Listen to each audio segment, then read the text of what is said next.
محمد رسول الله.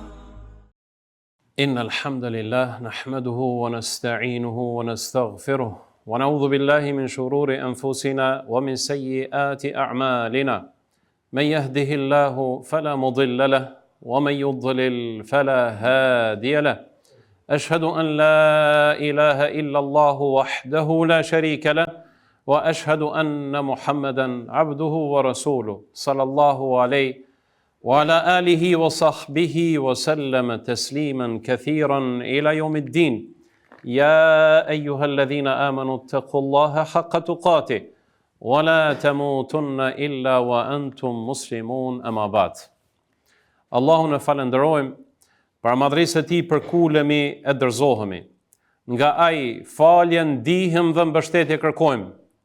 Dëshmojmë se nuk ka të adhuruar me merit përveç tij dhe dëshmojmë se Muhamedi sallallahu alaihi wasallam është rob dhe i dërguar i tij, paqja, bekimi dhe shpëtimi Allahu të qofë mbi të, mbi familjen e tij të ndershme, mbi shokët e tij besnik dhe mbi gjithë ata që ndjekin dhe pasojnë rrugën e tij deri në ditën e fundit. O ju besimtar, keni frikë Zotin xhaleshanuhu dhe përfillni urdhnat e tij, keni frikë Zotin xhaleshanuhu dhe braktisni ndalesat e tij, e kështu jetoni si musliman deri në vdekje. Të nderuar vëllezër dhe motra besimtar. Një njeri i mirë i cili ka jetuar shumë herët, ka qenë shumë rob i devotshëm, besimtar i sinqert. E rrëfen një ndodhi që i ka ndodhur atij. Duke thënë, isha një ditë me një shok timin dhe me çuditi fakti kur e pash mbi shpinën e një bretkotse kishte hipur një akrep. Edhe është e çuditshme çysh ka mundësi akrepi me qëndru mbi shpinën e bretkotses për shkak se akrepi, domethënë e helmon. Edhe kum thon vetë me veti me siguri se diçka interesante do të ndodhë. Edhe kum përcjell ka është duke ecur bretkotsa mbi shpinën e tij që e ka pasur akrepin. Dhe thet ka dalë për një prockë të ujit dhe duke ecur, thet pasi që i ka ecë disa hapa, rastësisht e kemi pa një njeri të shtrirë dhe thet mbi gjoksin e tij ka qenë një gjarpër shumë i madh. Edhe ka qenë gati që ta helmoj apo që ta haj atë njeri. Në atë moment është gjuajtur akrepi dhe e ka helmuar gjarpin dhe e ka mbytur gjarpin. Edhe ne kemi qenë duke përcjell këtë, ai njeri përsëri ka qenë, domethënë, në gjumë. Dhe thot e kemi zgjuar dhe kur është zgjuar e kemi treguar se çka ka ndodhur. Edhe kur është zgjuar njëri nga gjumi e kemi pasur që ka qenë një njeri i dehur, një njeri i cili ka qenë shumë larg rrugës së Zotit xhaleshanuhu. Dhe ky protagonisti i kësaj ngjarje që e tregon ngjarjen, thot i mahnitur nga kjo që e pash, i ka thurr disa vargje duke thënë: "Ya ghafilan wal jalilu yahrisu min kulli su'i da'bin fi dhulami. Kayfa tanamu al-'uyunu 'an malikin ta'tihi minhu al-fawaid an-ni'amu." Që ka kuptimin shumë interesant vllazën dhe motra. O gafil, sa i pavëmendshëm je ndaj Zotit i cili të ruan nga çdo e keqe, në çdo kohë e në çdo vend. Si ka mundësi ta humbësh vetdijen nga ai i cili është burim i dhuntive të shumta. Ky djali ku i ka dëgjuar këto vargje, është ngritur ku ka kuptuar se çka i ka ndodhur, ju ka drejtuar Zoti xhaleshanu duke thënë: "O Zoti im, paramendo o Zoti im si më ruajte mu ku unë vazhdimisht ty të më katoj."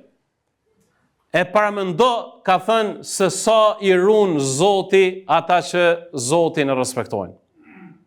Të ndruan vllazën dhe motra, besoj që çdo njoni për neve, ne si musliman, kemi dëshirë dhe shpresojmë që në jetën tonë gjithmonë të na ruaj Zoti plotfuqishëm. Kemi dëshirë që Zoti na përfshinë në kujdesin e Tij, të na mbrojë, t'i largoj të këqijat e kësaj jete, t'i largoj dëmet e njerëzve që bëjnë për neve, dhe të na ruaj nga cytjet e shejtanit që vazhdimisht ai i bën për neve. E s'ka dyshim se për të arritur këtë mbrojtje hyjnore, Patjetër muslimani duhet ta ketë parasysh se duhet t'i maj, apo duhet t'i ndjek, apo duhet t'i përfill disa nga shkaqet që bëjnë që pastaj Zoti xhaleshanu të kujdeset apo Zoti të na ruaj neve. Mbrojtja hyjnore ndodh mua atëherë kur njeriu është lojal me Zotin dhe kur njeriu ka respekt shembullor dhe është i kujdesshëm në raport me njerëzit. Pra, mbrojtja hyjnore ndodh atëherë kur njeriu është lojal me Zotin, edhe kur njeriu bën kujdes dhe man raporte shembullore me njerëzit në përgjithësi. Në lidhje me këtë, se si na ruan neve Zoti xhaleshanu vllazën, e kemi një citat madhështor në fen tonë. E kemi një perl nga Muhamedi sallallahu alaihi wasallam. E kemi një thënie e cila nëse ne e dëgjojmë, nëse ne e lexojmë dhe nëse ne e kuptojmë, atëherë është normale që të reagoj në ndija jonë. Është normale që ne të lëvizim në atë kuptimin pozitiv dhe që gjithë ne të vëdësohemi.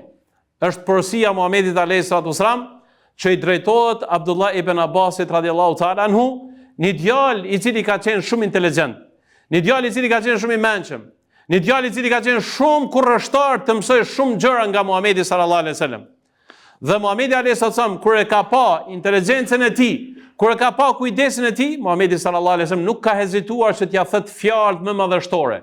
Fjalë këto të cilat do të nguliten në karakterin e tij dhe fjalë këto të cilat do të mbesin në historinë për gjithë neve. Është ajo fjala e madhe, ihfadhillaha yahfadhuka. Në radhë parë, o djalosh, dëgjoj me vëmendje se unë do t'i mësoj disa fjalë. O djalosh, dëgjoj me vëmendje se unë do t'i mësoj disa fjalë.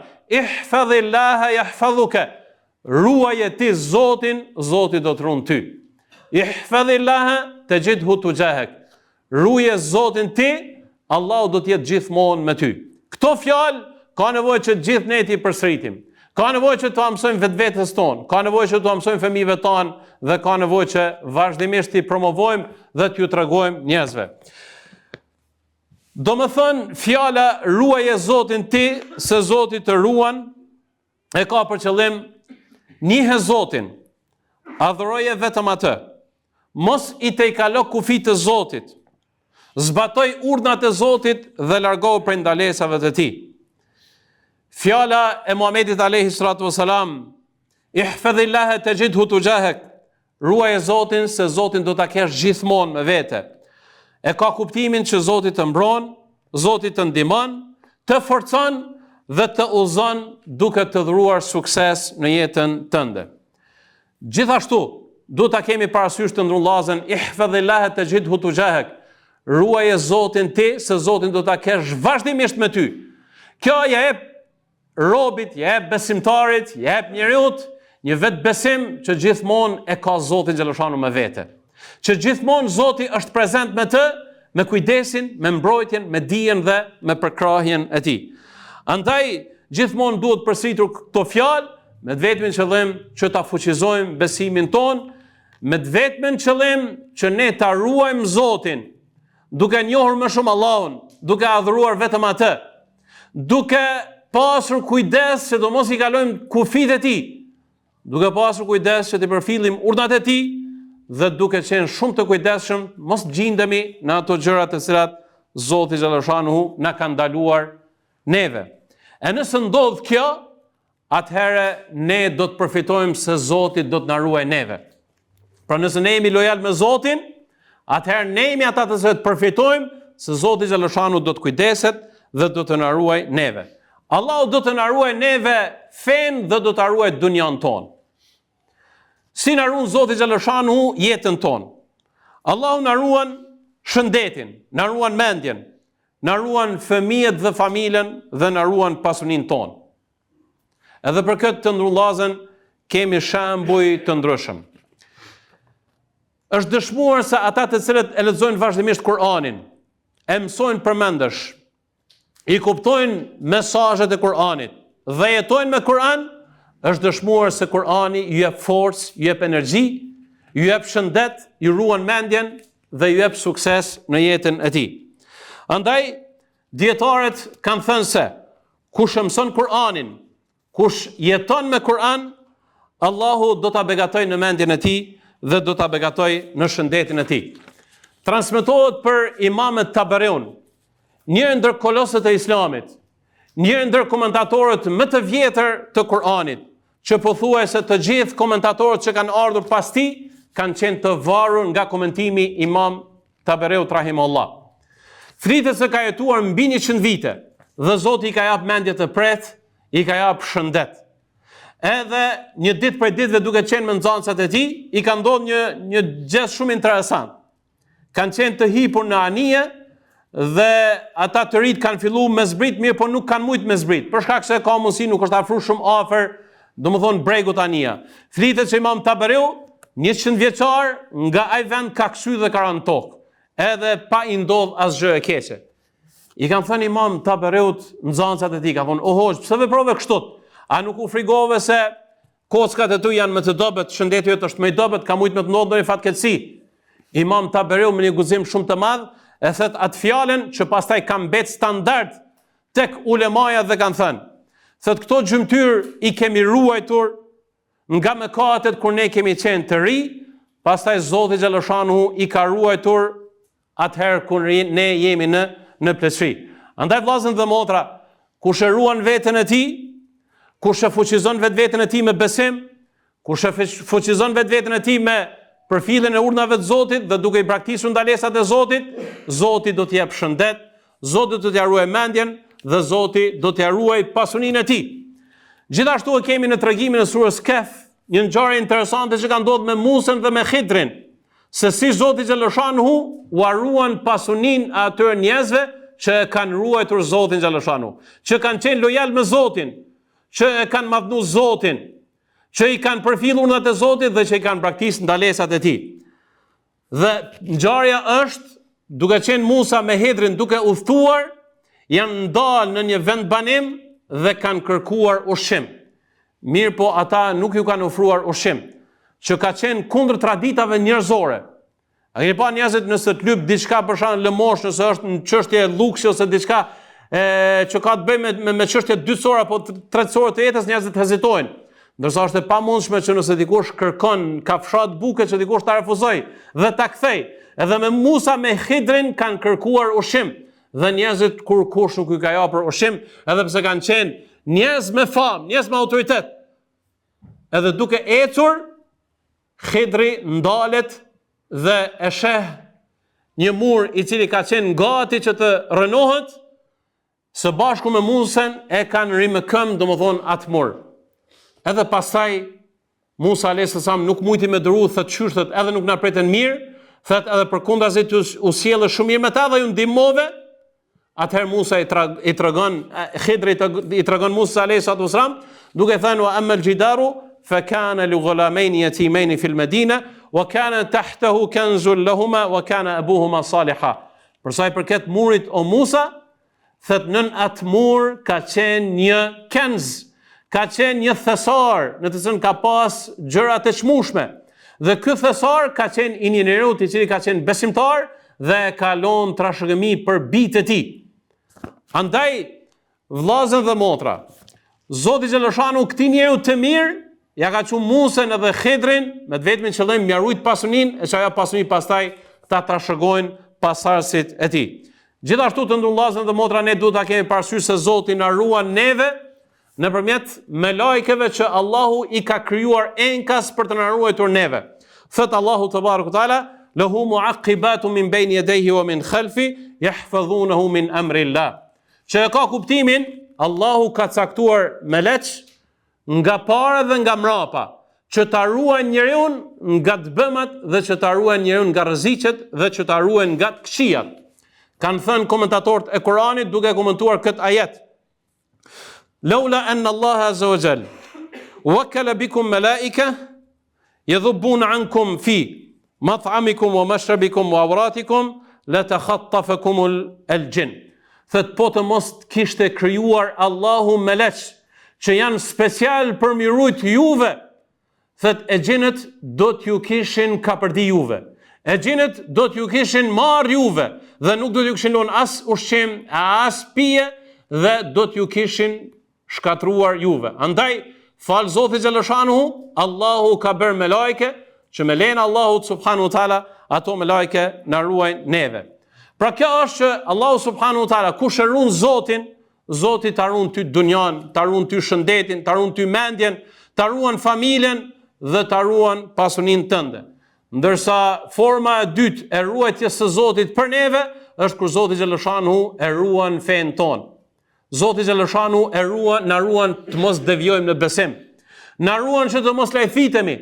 Na ruan që të mos lakohemi qoftë në aspektin e epsheve edhe qoftë në aspektin e dyshimeve.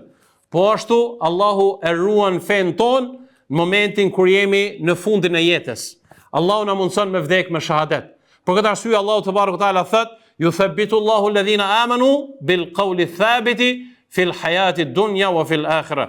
Zoti i forcon besimtarët me fjalën e vërtetë, që është pra thënia e shahadetit. Andaj muslimani vazhdimisht duhet mu përpjek që mi rujt Zoti xhaleshanu edhe jetën e tij, e që mi rujt Allahu te barekuhu teala edhe besimin e tij.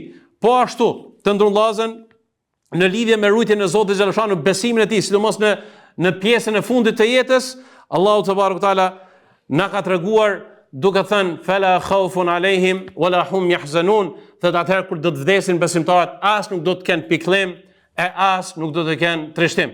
Është udhës që ne ti dim cilat janë shkaqet që ne duhet i kemi parasysh. Nëse kemi këto shkaqe, atëherë me lejen e Zotit xhaleshanu, Zoti na ruan neve. Për shkaqeve kryesore është që ta fuqizojmë sa më shumë besimin ton, sa më shumë ta fuqizojmë lidhjen ton me Zotin xhaleshanu. Kur ne fuqizojmë lidhjen ton me Zotin xhaleshanu, Allahu do të na ruan neve edhe jetën, edhe pasuninë, edhe shëndetin, edhe familjen, edhe Zoti xhaleshanu do ta ruaj edhe fen ton. Gjithashtu të ndrullazën dhe motra për shkaqeve që Allahu më na ruajt neve është që të jemi të kujdesshëm në kryen e obligimeve që Zoti xhaleshanu i ka caktuar për neve. Për shembull, Allahu thot për namazin: "Hafidhu ala salawati was salati al-wusta." Kujdes në faljen e namazeve. Bëni kujdes. Kujdesuni ju që ta falni namazin, pastaj Allahu te barekuhu teala do të na fal, apo do të na ruaj, apo do të kujdeset për neve. Gjithashtu, të ndrullazën duhet me pas kujdes, vazhdimisht mi përmend Zotin xhaleshanu. Mi përmend në mëngjes, mi përmend në mbrëmje. Mi përmend në të gjitha veprimet tona të cilat ne i bëjmë, kur ham, kur pim, kur him në shtëpi, kur dalim nga shtëpia dhe pothuaj në të gjitha gjendjet. Për shembull, ka thënë Muhamedi sallallahu alaihi wasallam, kur dikush për juve del nga shtëpia e tij dhe thot: "Bismillah, tawakkaltu ala Allah, wala hawla wala quwata illa billah." Që ka kuptimin me emrin e Allahut, ju kam mbështet Zotit, nuk ka fuqi dhe nuk ka pushtet askush përveç Allahut subhanahu wa taala, do të thirr një thirrës prej qiellit dhe do thot: "Hudita wa wuqita wa kufit." Thot je uzuar, je i mbrojtur dhe do të kesh sukses, domethënë në rrugën tënde. Pastaj thot shejtani, thot nuk ka mundësi që të depërtoj të ky njeri që e ka thënë këtë dhikr, që e ka bërë këtë lutje. Pastaj Muhamedi sallallahu alaihi wasallam i ka mësuar sahabët që kur do të ndalen në ndonjë vend, për shembull je duke u thuar dhe ndalesh në ndonjë vend, qoftë për të pushuar apo për nevojat tuaja jetësore, është mirë dhe është sunet që të themi: "A'udhu bi kalimati llahi tammati min sharri ma khalaqa." E kërkojmë mbrojtjen e Zotit, e kërkojmë strehimin e Zotit nga çdo gjë e keqe që ka krijuar Allahu subhanahu wa taala. Flitet që një ditë për ditëve njërin prej sahabeve e ka ngrënë akrepi. Edhe Muhamedi sallallahu alaihi wasallam i ka thënë: "A ke thënë këtë lutje?" Ka thënë: "Jo, i dërguar Allahut, nuk e kam thënë." Andaj për këtë arsye Muhamedi sallallahu alaihi wasallam na ka mësuar që ne ta themi këtë dhikr. Andaj sa më shumë që ne e përmendim Zotin, Zoti do të kujdeset më shumë dhe do të na ruajë neve më shumë. E që kemi një numëri të dhikrave, të lutjeve të cilat Muhamedi sallallahu alaihi wasallam ka qenë shumë i kujdesshëm që të na mësojnë neve. Nëse ne i përfillim këto, andaj do ta fitojmë fatin dhe do ta kemi privilegjin që Allahu subhanahu wa taala të kujdeset për neve. Të bëjmë kujdes të ruajmë gjymtyrët e trupit. Ashtu siç ka ardhur në hadith: "An tahfadha ar-ra'sa wa ma wa'a wa an yahfadha al-batna wa ma hawa." Thot që ta mbroj, ta ruaj kokën dhe se çka ka në të, dhe që ta ruaj barkun dhe se çka ka në të. Ulemaja, dietarët kanë thënë, është për qëllim ta ruaj kokën, ta ruaj shikimin, ta ruaj gjuhën, ta ruaj të dëgjuarit dhe ta ruaj mendjen e tij. Ndërsa për sa i përket barkut, kanë thënë që ta ruaj barkun e të mos ushqehet me gjërat e cilat janë të dyshimta apo janë të ndaluara. Po ashtu ka thënë Muhamedi sallallahu alaihi wasallam: "Men yadhmanu li ma bayna lihayhi wa lahmayhi, admanu lahu al-janna. Ai I cili më garanton mua se do ta ruaj atë që është nën nofkën e tij dhe organin gjinital, Zoti xhallashanuhu do ta ruaj në këtë dunja dhe Zoti do t'ja garanton atij xhenetin. Andaj vëllezër dhe motra, ne të bëhemi lojal me Zotin, ta njohim më shumë Zotin, ta madhnojmë më shumë Zotin, ti përfillim urdhat e Zotit, ti braktisim ndalesat e tij, të mos I tekalojmë ligjet e Zotit, mos I tekalojmë kufit e Zotit, atëherë Zoti xhallashanuhu yahfazuna, Zoti do të na ruaj neve, do të ruaj familjet tona, do ta ruaj shëndetin, mendjen, do ta ruaj pasuninë, do ta ruaj fen, edhe do ta ruaj besimin ton. Walhamdulillahi rabbil alamin.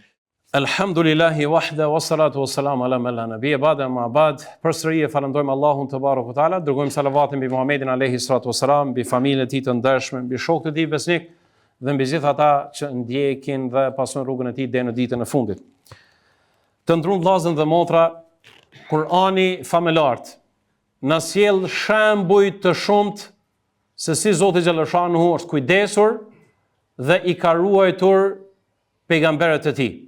Se si Zoti xhallashanuhu I ka ruajtur dhe është kujdesur për njerëzit e veçantë që kanë qenë, domethënë, pejgamberët e Allahut subhanahu wa taala. E këta shembuj janë me qëllim që të na frymëzojnë neve se edhe neve Zoti na ruan, edhe Zoti neve na kujdeset për neve kur ne e ndjekim rrugën e pejgamberëve të Allahut subhanahu wa taala. Shembuj kemi të shumt. E kemi shembullin e Ibrahimit alayhi salatu wasalam, kur tentuan që ta hedhin në zjarr dhe Zoti e ruajti Ibrahimin alayhi salatu wasalam duke thënë zjarrit: "Ya nar kunu bardan wa salaman ala Ibrahim." O zjarr, shndrohu dhe bëhu I ftoftë dhe shpëtimtar për Ibrahimin alayhi salatu wasalam. Pse ruajti Allah Ibrahimin? Për shkak se Ibrahimi ka qenë lojal me Zotin xhallashanuhu.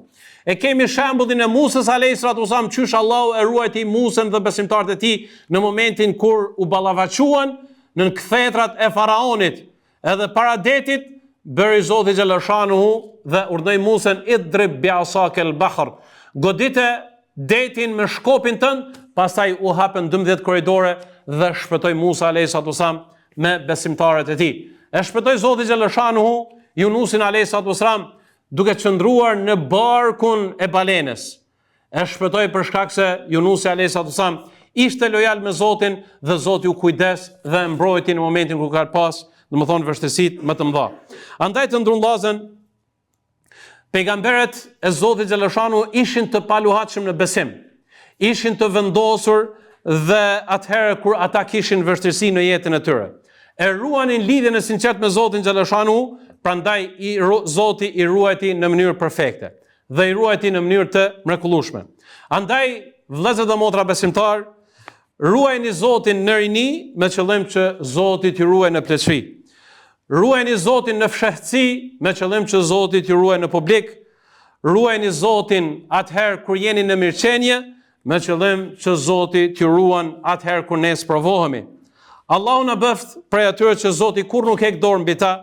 Allahu na ruajt fen, besimin, Allahu na ruajt trupin, shëndetin, mendjen, Allahu na ruajt pasuninë, familjen dhe Allahu e ruajt mbar umetin e Muhamedit alayhi salatu wasalam. Walhamdulillahi rabbil alamin. Inna Allaha wa malaikatahu yusalluna ala an-nabi. Ya ayyuhalladhina amanu sallu alayhi wa sallimu tasliman kathira.